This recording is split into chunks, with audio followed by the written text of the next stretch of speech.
Bonjour et bienvenue à la deuxième leçon de l'addition et la soustraction des fractions. Ce que je vais ajouter à cette leçon, ce sont les négatifs. On sait déjà comment reconnaître si une fraction est positive ou négative. On regarde à la gauche. S'il y a un signe négatif, ça veut dire que c'est négatif. Peu importe si c'est à la gauche de la fraction, à la gauche du numérateur ou à la gauche du dénominateur. S'il y a deux négatifs, ça veut dire que c'est positif à cause qu'on sait que quand on divise de négatif, ça donne positif, et quand on soustrait un négatif, ça donne positif. Alors, première chose qu'on va faire, c'est d'identifier si ces fractions sont positives ou négatives. Un négatif, un négatif. Quand on soustrait un négatif, c'est positif. Un négatif divisé par négatif. Un négatif. Un négatif. Quand on soustrait un négatif. Négatif et positif.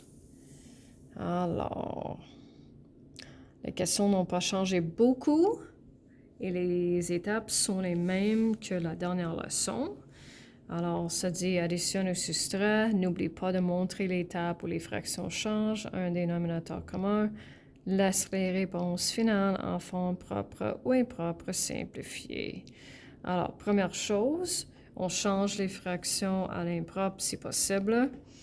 Alors, ça va ici. 2 fois 3, ça donne 6, plus 1, ça donne 7. Les dénominateurs sont différents. Alors, le dénominateur commun qu'on va utiliser, ça serait 6. Alors, il faut qu'on multiplie la première fraction fois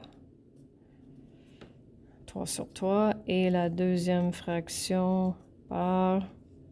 Alors, fais attention ici, on a 3 fois négatif 1. On a travaillé les entiers la dernière unité et j'ai dit qu'on va continuer à les utiliser. Utilisez une calculatrice si vous voulez. Je voulais revenir en crayon. Négatif 3. 7 plus 2. 7 fois 2, ça donne 14. Et négatif 3 plus 14, ça donne 11 sur 6.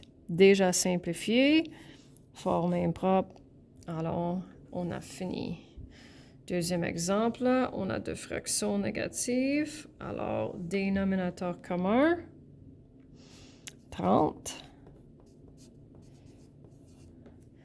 Alors, il faut qu'on multiplie première fraction fois 5 sur 5. C'est pas nécessaire que ça soit dans une couleur différente, mais je sais que c'est nouveau pour les élèves. Alors, on sait qu'un positif ou un négatif, ça donne négatif. Quand on additionne deux négatifs, on arrive à un positif.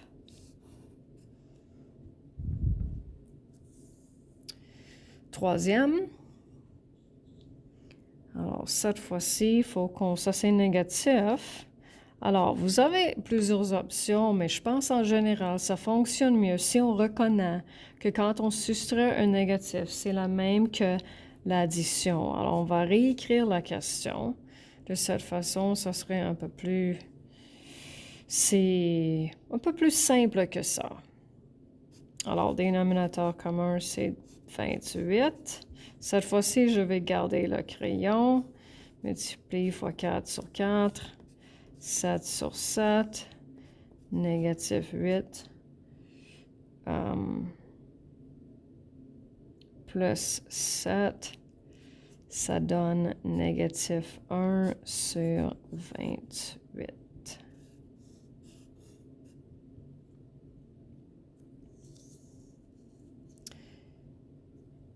Et le dernier exemple, changer en forme. Alors, fais attention, quand une fraction est négative, on respecte le fait que c'est négatif, mais on ne multiplie pas 4 fois négatif 2.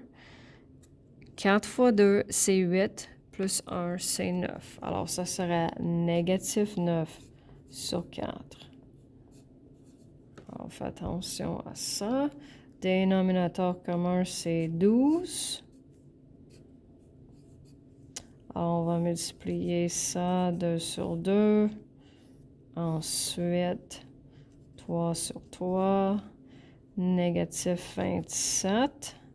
Moins, alors négatif 1, négatif moins soustraction, ça veut dire la même chose à la gauche du 0. Négatif 1 fois 2, ça donne 2. Alors, négatif 29 moins 2, ça donne négatif 29 sur 12. Et voici la fin de la deuxième leçon de l'addition et la soustraction des nombres rationnels.